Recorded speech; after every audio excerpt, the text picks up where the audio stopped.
Dobrý deň, dámy a páni. Vítam vás na dnešnej tlačovej besede strany Most Híd. Vítam pána podpredsedu strany Most Híd a ex-ministra pôdohospodárstva a rozvoja vidieka, pána Žolta Šimona, ktorý vám niečo povie k tomu, že minister Jahnátek zavádza verejnosť aj pána premiéra v kauze potravinovej pomoci. Nech sa páči, máte slovo. Ďakujem pekne. Dámy a páni, pokúsim sa byť veľmi stručný.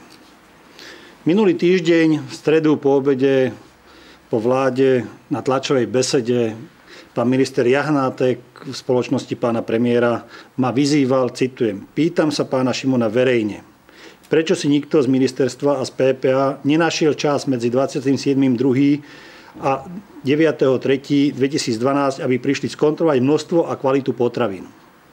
Dovolím si odpovedať pánovi ministrovi Jahnátkovi verejne, a to citáciou jeho vlastného iniciatívneho materiálu, ktorý predložil na rokovanie vlády, ktorý je zaradený medzi zaradené body na zajtrajšiu vládu zo strany číslo 5. Citujem. PPA mala snahu o kontrolu vyrobených potravín v skladoch, a to opakovane 7. až 8.3.2012, 15. marca a 26. marca. Avšak dodávateľ to neumožnil. Všetky obvinenia, ktoré pán minister Jahnátek uviedol na minulotýždňovej tlačovej besede, sám vyvrátil vo svojom vlastnom iniciatívnom materiáli, ktorý predložil do vlády minulý týždeň v piatok. Nestáva sa často, že minister usvedčí sám seba vlastným iniciatívnym materiálom. Preto by som si dovolil vyzvať pána ministra Jahnátka, aby sa verejne ospravedlnil v prvom rade premiérovi Robertovi Ficovi za to, že ho dostal do nepríjemnej situácie, keď ho informoval neúplne a nepravdivým spôsobom. Mne za to, že ma ohováral, ktoré sám v tomto materiáli vyvracia, a bývalému generálnemu riaditeľovi pánovi Harajovi detto za to isté. Dovoľte ešte pár takých poznámok. Ministrovi Jahnátkovi sa podarilo nielen tento zázračný prevrat, že v stredu niečo povie a v piatok vo svojom vlastnom materiáli to vyvráti, ale aj to, že do materiálov, ktoré vám podsunul, ktoré sa týkali prepisov, rozhovorov na porade vedenia ministerstva ešte za mojej éry, tak do múky primiešal počítače a taktiež na tlačovej besede informoval o tom, že sa malo dovážať do podpisu dodatku číslo 1 pšenica zo Švédska. Tak si dovolím aj ja dnes verejne vyzvať pána ministra Jahnátka, nech preukáže občanom tejto krajiny verejne, či bol dovezený čo by len jeden jediný kamión alebo vagón pšenice zo Švédska. Pretože zase pomiešal hrušky s jablkami a do potravinovej pomoci za rok 2011 primiešal potravinovú pomoc roku 2012. Nech sa páči, priestor pre vaše otázky. Nech sa páči. Dobrý deň, chcem sa spýtať na ten kontroverzný dodatok v tej zmluve, o ktorom ste podľa ministra Jahnátka museli vedieť. Prečo vlastne došlo k tomuto obratu a k tomuto podľa jeho slov výraznému znevýhodneniu štátu voči Euronews? Prečo vlastne ten dodatok vznikol? V prvom rade musím povedať, že dodatok musel vzniknúť, a to z jedného jediného dôvodu, že pôvodne nariadenie Európskej komisie 1260 hovorí o tom, že rozdávať túto potravinovú pomoc Slovenská republika môže do konca novembra 2011. My sme požiadali o predĺženie tohto termínu. Komisia nám vyšla v ústrety a zmenila nariadenie komisie 1260 z roku 2011 a to, kde nám umožnila rozdávať túto potravinovú pomoc do 29. februára 2012. Zverejnené to bolo až 10. novembra 2012. To znamená, že musela PPA reagovať na to, aby vytvoril priestor na rozdávanie tejto potravinovej pomoci. Pretože keby sa tak neudialo, tak dnes máme problém nie za 3,5 tisíc tón, ale za 7,5 tisíc tón. Pretože vtedy bol taký stav. A ďalej, dovoľte, aby som ešte doplnil, pretože vo svojich vyjadreniach pred nástupom pána ministra som ho upozorňoval, že treba konať veľmi rýchlo. To znamená, že do týždňa, maximálne do 2 od jeho nástupu. A to spôsobom, buď ten tovar, keď existuje, aby sa to prebralo a zabezpečilo jeho rozdanie, alebo vydať rozhodnutie o prepadnutí kaucie. Minulý týždeň na tlačovke hovoril o tom, že toto je prúser a budeme musieť vracať peniaze. V tomto materiáli na strane číslo 6 už konštatuje, že jediné možné riešenie je vydať rozhodnutie o prepadnutí časti zábezpeky vo výške 1,2 milióna eur, ktorá je viazaná na množstvo približne 3,5 tisíc tón, ktoré dodávateľ v termíne 29. februára 2012 nedodal do určených skladov. Akýmkoľvek iný postup zodpovedných orgánov by nebol v súlade s ustanovením dotknutých právnych predpisov a mohol by mať za finančný dopad na Slovenskú republiku. Za mojej éry bolo vydané jedno jediné usmernenie smerom k PPA. Neuvoľňovať kauciu do tej doby, kým nemáme tovar. A práve preto, keď tento problém tu vznikol, ja som ho korektne informoval nastupujúcu vládu, pretože tento problém sa nedal ukončiť. Nemôžeme zatvoriť tým, že príde iná vláda, tak problémy zatvoríme. Sú veci, ktoré sa dotiahnú v pozitívnom stave, sú veci, ktoré sa dotiahnú v negatívnom stave. Ale toto pán minister nezvládol. Bojí sa rozhodnúť. Dovoľte, aby som doplnil ešte, pretože som sa vyjadril len k tej tlačovke z minulého týždňa. Ale pán minister vo svojom zavádzaní naďalej, alebo neúplnom informovaní naďalej pokračuje. A to spôsobom, kde navrhuje vláde Slovenskej republike, aby odstúpila od humanitárnej pomoci alebo potravinovej pomoci na rok 2012. V tomto istom materiáli. Nie je to rozhodnutie vlády, na to stačí úplne rozhodnutie ministra. Len minister sa chce zakryť rozhodnutím vlády, lebo sa obáva. Čoho? Neviem. Nemáme rozdávať potravinovú pomoc preto, z dôvodu, citujem, že v Slovenskej republike nie sú charitatívne organizácie, ktoré by boli schopné zabezpečiť distribúciu potravín v uvádzanom rozsahu na celom území Slovenska. Ale toto nie je korektné. Pretože rozdávanie potravinovej pomoci sa má diať na základe nariadenia Európskej komisie 1234/2007 článok 27, ktorý znie: štát môže parametre modelu upraviť tak, aby čo najlepšie zohľadnili špecifické podmienky na jeho území. Podľa tohto článku je možné, aby tým, ktorý je koordinátorom rozdávania potravinovej pomoci, bola trebárs pôdohospodárska platobná agentúra. V spolupráci so ZMOSom, s charitatívnou organizáciou, a máme ich niekoľko, lebo charitatívna organizácia Služby Božieho milosrdenstva rozdali 2400 tón bez akýchkoľvek problémov. Katolická charita rozdala viac ako 1000 tón bez akýchkoľvek problémov. To znamená, že je spôsob, akým to zabezpečiť, a nemôžeme sa vyhovárať len na charitu. V tejto veci musím povedať, že sociálny demokrat, ktorý nechce rozdať odkázaným osobám ani to, čo je zadarmo, tak je na veľmi veľké zamyslenie sa.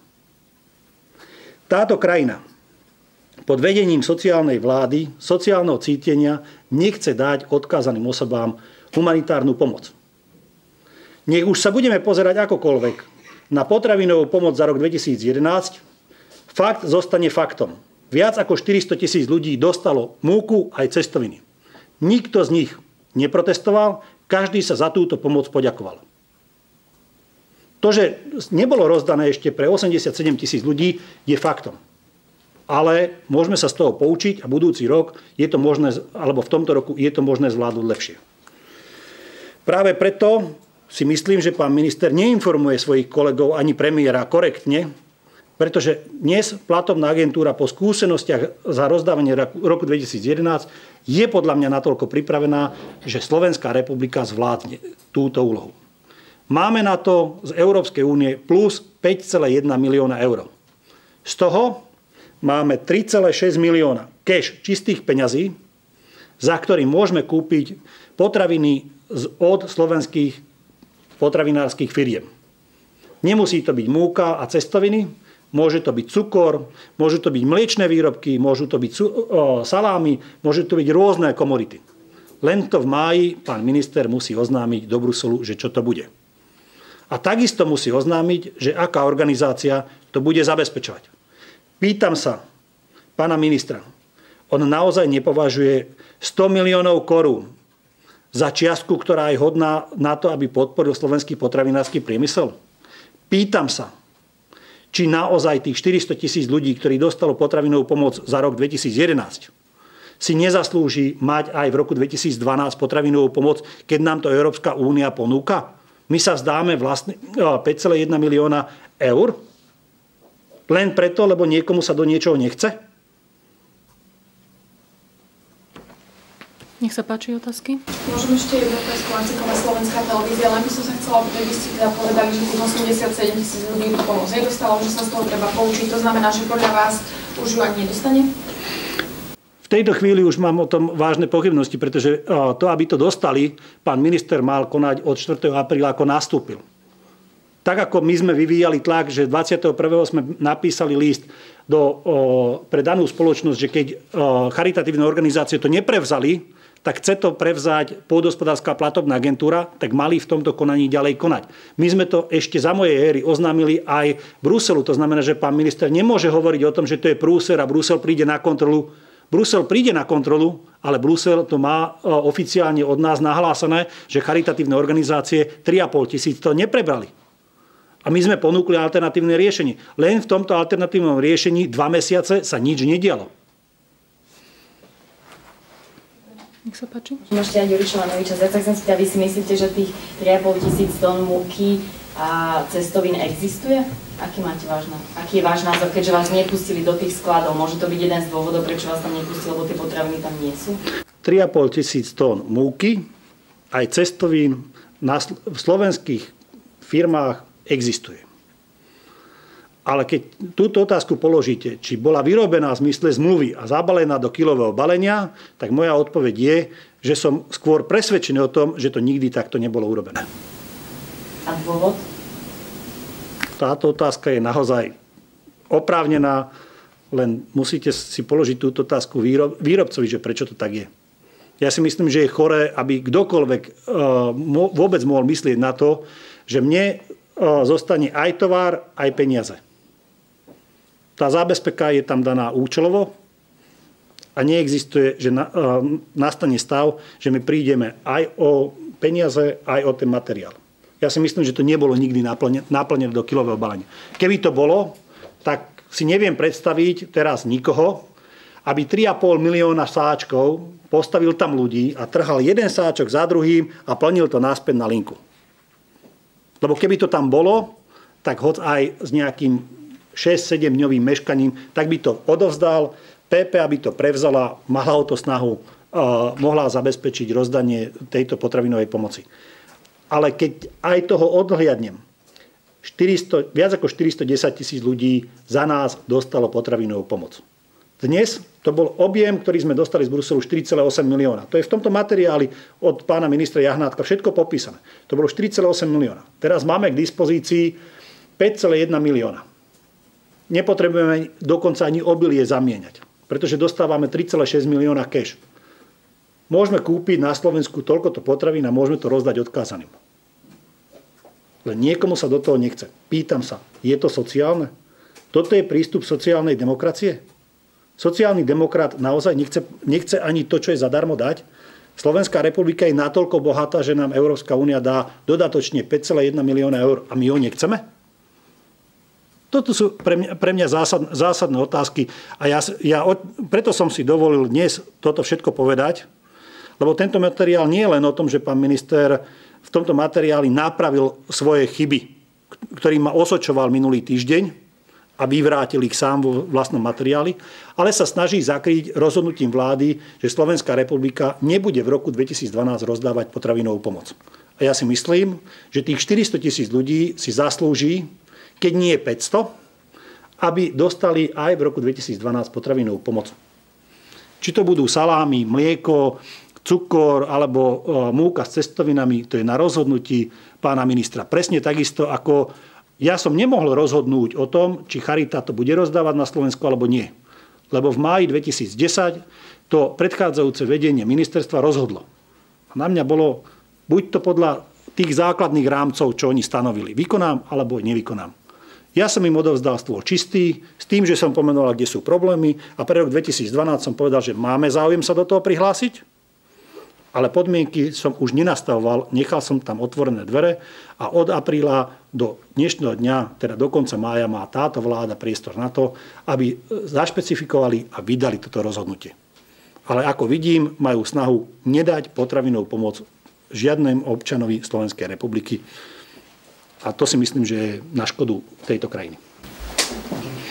Áno. Potom sa vlastne, keď dovalová Markíza, že prečo pán ex-minister vtedy ešte toho, neviem, 7. 8.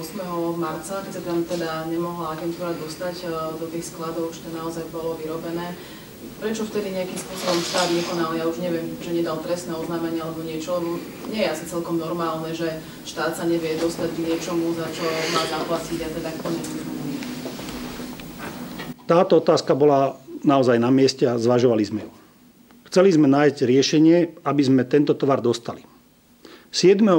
prišli inšpektori, takže neboli ohlásení a chceli ísť do jednej firmy, do druhej firmy pozrieť sa na ten sklad. Nie bolo umožnené. 13. PPA napísala písomné oznámenie danej firme, že na základe zmluvy sa dožaduje kontroly, lebo dvakrát mu bolo odmietnuté. Firma na to reagovala zámerne asi jasným cieľom. 14. vypovedala zmluvu, ktorú PPA považovala za neodôvodnenú a neopodstatnenú. To znamená, že tie právne úkony tam boli vykonávané, boli vyzývané, že chceme konať a dokonca Pôdohospodárska platobná agentúra vyzvala, alebo respektíve požiadala štátnu veterinárnu potravinovú správu, ktorá vykonáva dozor v potravinárskych priemysloch, teda v týchto firmách, aby tam vykonala jednu kontrolu. A táto kontrola pre nás, podľa tých informácií, ktoré som ja mal v tom čase k dispozícii, hovorila o tom, že v týchto skladoch sa nachádza sotva asi 500 alebo 600 tón potravín. Musím dodať, že z týchto skladov v tom čase sa dodávalo pre katolícku charitu na distribúciu. A preto som presvedčený na vašu otázku, že tých 3,5 tisíc tón do kilového balenia nikdy nabalené v tejto spoločnosti alebo v tomto konzorciu nebolo. Áno.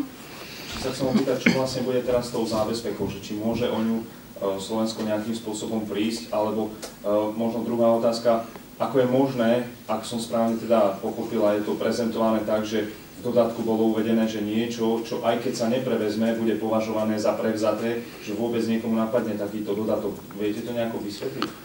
Ja to neviem vysvetliť, ako to sú právne kľúčky. Ja to naozaj neviem vám to vysvetliť, ale z toho, čo som ja pochopil, PPA mala zabezpečiť distribútora, ktorý to prevezme.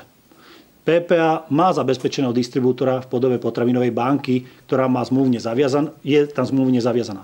V tejto chvíli je v plnej miere od 4. apríla v kompetencii pána ministra Jahnátka a jeho podriadených pracovníkov, ako ukončia tento problém. Ja som mu povedal pri preberaní 4. úradu, že má dve možnosti.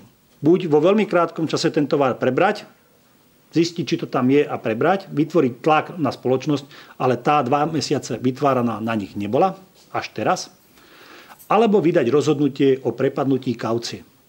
Ani rozhodnutie o prepadnutí kaucie vydané nebolo. Ministerstvo pod mojím vedením vydalo jeden jediný príkaz. Neuvoľňovať kauciu, kým nemáme potraviny. A to rozhodnutie, tak ako on sám uvádza na materiály, ktorý som dal na rokovanie vlády na strane číslo 6, je jediné možné riešenie dnes, podľa mňa, vydať rozhodnutie o prepadnutí zábezpeky. Šmitec. Ale keď každý jeden dodatok v každej zmluve v agentúre, každému takému dodatku predchádza nejaká korešpondencia. Nepatrali ste potom, ako vôbec došlo k takémuto dodatku, ktorý sa javí na oko ako totálne nezmyselný? Pre každého laika, že niečo keď neprevezmem, tak po istom dátume sa to bude považovať, že to je prevzaté, aj keď to prevzaté nebolo? Že nepatrali ste po korešpondencii s tou firmou, že to s tým musel s tým nápadom prísť? Ako táto otázka je v poriadku. A ja si myslím, že na túto otázku treba hľadať odpoveď u súčasného vedenia. Oni majú tú korešpondenciu. Ja som tú korešpondenciu neviedol. Ja len chcem povedať a zopakovať, že pán minister Jahnátek sa prichytil sám seba vlastným materiálom.